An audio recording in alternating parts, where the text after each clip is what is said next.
السلام عليكم، عاملين ايه يا جماعة؟ شكرا جدا على التفاعل على الفيديو اللي فات. يا ريت يعني دايما تدعموني باللايك والشير والاشتراك في القناة. معاكم هبة من قناة كل يوم حاجة مع هبة. والنهاردة هقول لكم تجربتي مع غسالة الأطباق وايت ويل.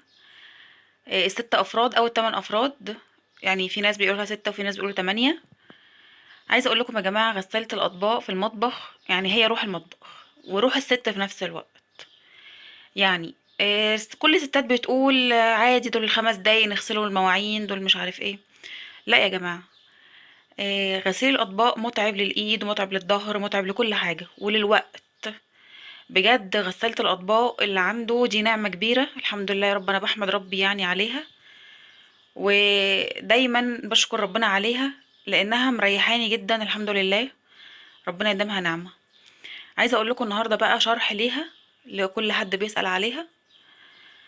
آه، واي سؤال عايزينه اسألوه تحت وانا هجاوب ان شاء الله. ودي تجربتي يعني معاها دلوقتي 10 شهور اهو. فهقول لكم تجربتي. الاول حاجة هنبدأ بيها، ده زرار القفل والفتح. تمام. ودي عندنا البرامج، كام برنامج؟ 6 برامج. تمام. ال6 برامج دول مختلفين شوية. عندنا ده للكاسات زي ما هو باين كده، ده للكاسات، ده بيبقى حوالي نص ساعة. ده لأي حاجة مثلا خفيفة، لأي مفيش دهون، يعني مفيش في الحاجة دهون. اما برنامج الساعة ده للاطباق مرسوم عليه طبق، وممكن برضو للكوبايات عادي وكل الكلام ده. ده بيبقى ايه، ممكن يبقى فيه دهون شوية مش كتير. ده للكاسات برضو بس ده ساعة وربع. إيه الايكو ده برنامج اللي هو زي ما بيقول موفر كده، بس الصراحة انا عمري ما اشتغلت عليه، لانه زي انتم ما شايفين كده هو ساعتين و50 دقيقة. صراحة كتير جدا جدا على ايه، على غسيل اطباق. بس هو بيقولوا هو بيوفر في المية وفي الكهرباء، مع اني انا شايفة انها لا بتاخد لا مية ولا كهرباء كتير، الحمد لله يعني. ده اما ده افضل برنامج بالنسبة لي لان درجة حرارته عالية و... ومش طويل قوي. هو ساعتين، في ناس هتستغرب ساعتين، بس اللي عنده غسالة اطباق هيفهم الكلام ده. ساعتين وتطلع الحاجة بسم الله ما شاء الله نظيفة جدا. اما برنامج الحلل ده انا ما بستخدموش كتير، او مش بستخدمه اصلا لان ملوش لازمة، لان البرنامج ده بيغني عنه. تمام. ده البرامج. عندنا هنا غير زرار القفل والفتح ده، عندنا هنا في علامة ديت والعلامة دي. العلامة دي علامة الزيت ودي علامة الملح. علامة الزيت ديت لو منورة، او الملمع لو منورة بنعرفه انها كده نقص زيت، ودي برضو نفس الكلام، لو منورة بنعرفه انها نقص زيت، نقص ملح، اسفة يعني، نقص ملح. اما ده زرار بيأجل الوقت، بس انا الصراحة ما استخدمتوش. يعني ايه اجل الوقت؟ يعني انا مثلا لو مش عايزة اشغل الغسالة دلوقتي هظبطها على البرنامج وهسيبها مثلا يعني هسيبها 3 ساعات، وهظبط الزرار ده على 3 ساعات، وهي بعد 3 ساعات هتشتغل.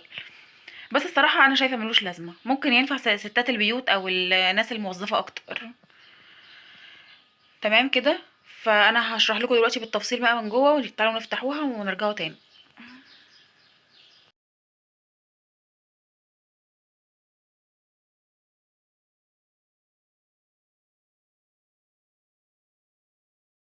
ورجعنا تاني يا جماعة، ودي مساحتها من جوه. هي رف واحد او رف شوية، يعني رف ونص كده. تمام. في طبعا غسالات الاطباق اللي هي الاكبر من ديت، اللي هي بقى ال 13 فرد وال 14 فرد، بتبقى مثلا رفين او 3 دلوقتي.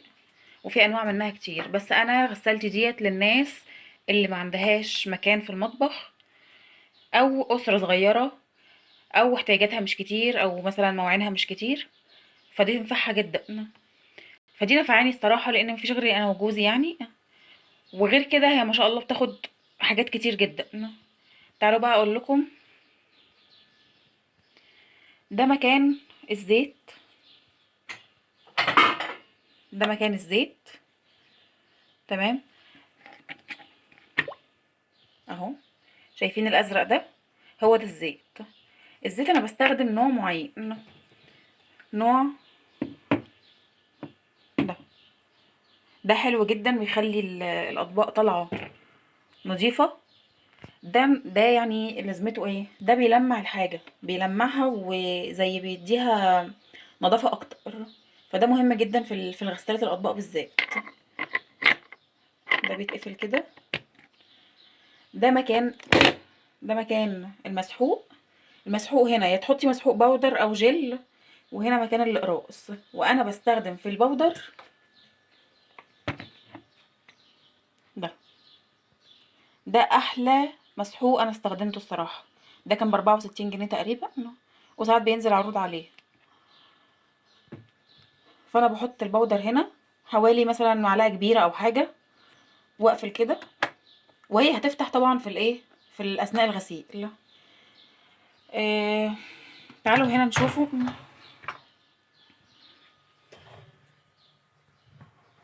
ده مكان الملح يا جماعه. ده مكان الملح. ده بيتفتح وبيتحط فيه ملح. الملح ده اللي هو مش ملح طبعا الطعام، ملح بيبقى مخصوص لغسالات الاطباق. وده انا شايفه ان هو بينفع في اوقات لما الميه تكون مش نظيفه، لان انا جربت مره من غيره كان عادي، الغسيل عادي جدا، ما حصلش اي حاجه.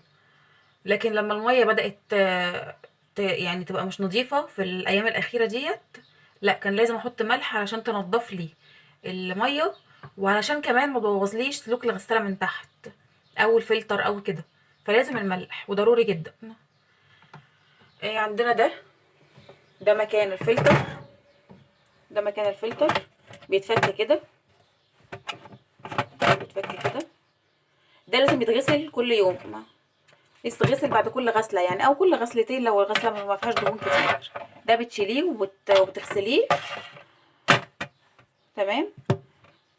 والميه ديت طبيعيه جدا يعني. في ناس بتسال، كنت شايفه ناس بتسال ان في ميه في الفلتر. لا طبيعي يا جماعه، ده طبيعي، طبيعي جدا، لازم يبقى يكون في ميه. فده بعد كل غسله تغسليه. وطبعا ما تغلطوش غلطتي، انا حطيت حاجه كان مقص وما كنتش واخده بالي ان هو صدى، و... وللاسف صدري الحته ديت. فالصدى ده طبعا غلط، وان شاء الله هلاقي له حل. فما حدش يغلط غلطتي ويحط فيها حاجه مصديه خالص، يبقى اغسلها على ايديه اضمن يعني. ده بيتقفل كده، ولازم طبعا يتنضف، لان الفلتر ده لو ما اتنضفش هيطلع لك المواعين مش حلوه. اما بقى الرشاش ده لازم يتنضف برضو، بس مش كل يوم يعني. انت بتبصي بعينك كده يعني. بتبصي بعينك ازاي؟ على الفتحات ديت لو فيها مثلا، ساعات بيبقى مثلا نسيتي رزايه فبتنزل فيها. لان انت طبعا قبل ما بتحطي اي حاجه في غساله الاطباق بتكوني مسحاها يعني، منضفاها من اي حاجه. ما ينفعش مثلا تحطي طبق مكانه رز بيبقى فيه مثلا كذا حبايه رز تروحي حاطه طبق مكانه اي حاجه تروحي حاطه، لا ما ينفعش. لان دي برضو مهما كان ده آلة مش بني ادم هينزل بايديه او كده.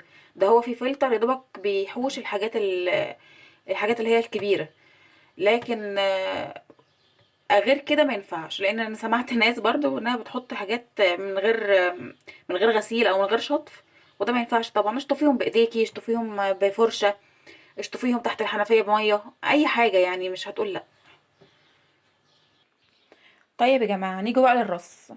في ناس ما بتعرفش تستغل غسالة الأطباق كويس، أو غسالة الأطباق اللي هي الصغيرة زي وايت ويل وفريش الفريرة والكلام ده كله. بيقولوا ده صغيرة ما بتاخدش حلل. لا يا جماعة، بتاخد والحمد لله مكفية عندي. أصل الواحد مش هيطبخ في 7 حلل مثلا، أو 5 صواني. لا، هما في الآخر بنطبخه في حلتين أو 3، والباقي كله بيبقى أطباق وكوبايات.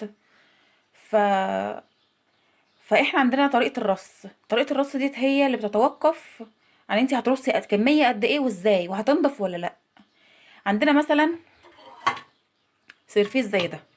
سيرفيس زي ده كبير، لو حطيناه كده هياخد مكان من الايه، من الرص. لا، الصراحة انا بحطه كده.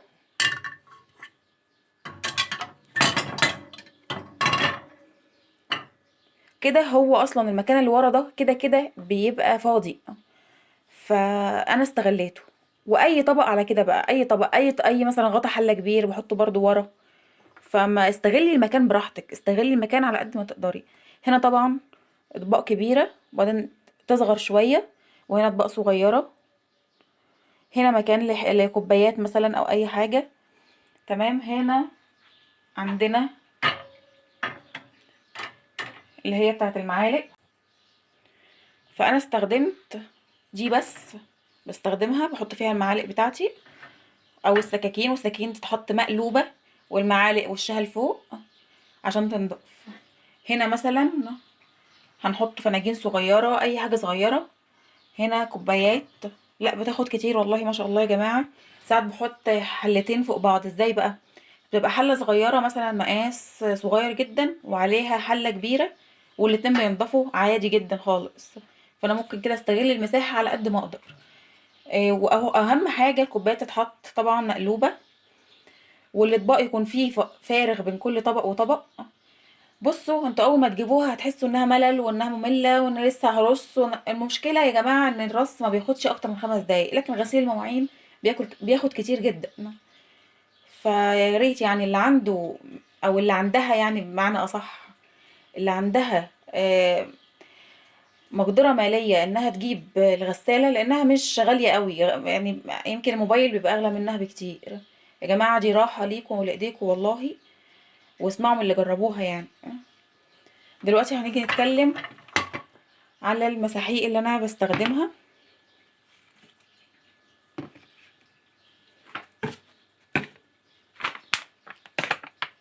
زي ما انتوا شايفين كده، ده مسحوق لدوفيب. ده يا جماعة ممتاز ممتاز ممتاز الصراحة، هو والزيت بتاعه. طبعا الناس هتستغرب وتقول ده غاليين. لا يا جماعة مش غاليين خالص. يعني ده ب64 جنيه، ده ب32 جنيه، ده كان ب30 برضو او ب28، وده ب50. هقول لكم ده كل واحد وظيفته ايه.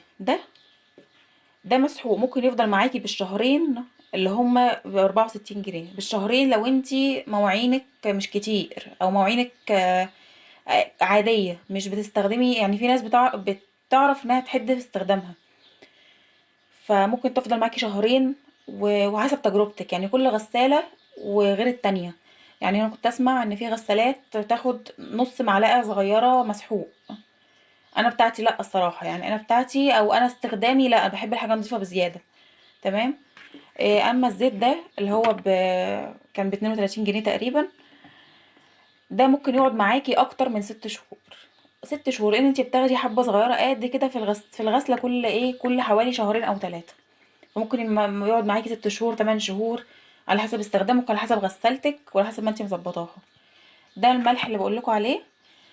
الملح ده برضو كان ب28، ده بيقعد مثلا حوالي برضو شهرين او 3، على حسب برضو استخدام غسالتك.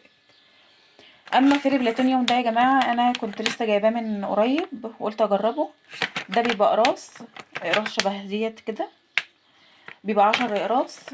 وهم قالوا، انا جبته صراحه عشان خاطر ناس قالت ان هو بينظف الفلتر، فانا بستخدمه كل شهر. يعني انا عامله ميعاد اللي انا استخدمه كل شهر، غير كده ما بستخدموش. يعني حرام الصراحه، هو ب50، بس لا لازم استخدمه كل شهر عشان هو قوي شويه على الغساله، وكمان بينظف الفلتر. فمش كل مره هنضف الفلتر، لا انا هنضف الفلتر كل شهر، يبقى انا عملت اللي عليا. وفي نفس الوقت يا جماعه كل شهر لازم تعملوا غسله خل، دوره خل.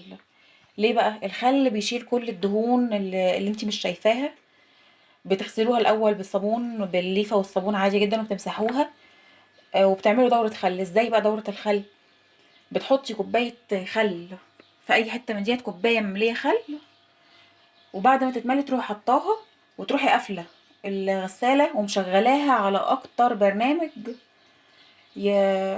يكون عالي، يكون درجه حرارته عاليه، اللي هو البرنامج اللي مرسوم عليه اطباق ده اكتر برنامج عالي درجه حرارته عاليه. وتسيبيها بقى مع نفسها خالص، وما تفتحهاش غير بعد تلت ساعه لما تخلص. ساعتها هتلاقي كل الدهون وكل حاجه نزلت في الفلتر، وانتي بقى تاخدي تنضفي الفلتر، وكده الغساله رجعت اكنها جديده. للناس اللي بتشتكي انها ما بتنضفش. فكده الفيديو خلص، وقولي رأيكم بقى. واللي عنده غسالة اطباق يقول لي نفس الغسالة، يعني يقول لي ايه رأيه. واللي ما عندوش يعني يدعي ربنا ان هو يجيبها، علشان بجد دي نعمة والحمد لله عليها. وما تنسونيش بقى في اللايك والشير والاشتراك في القناة. السلام عليكم.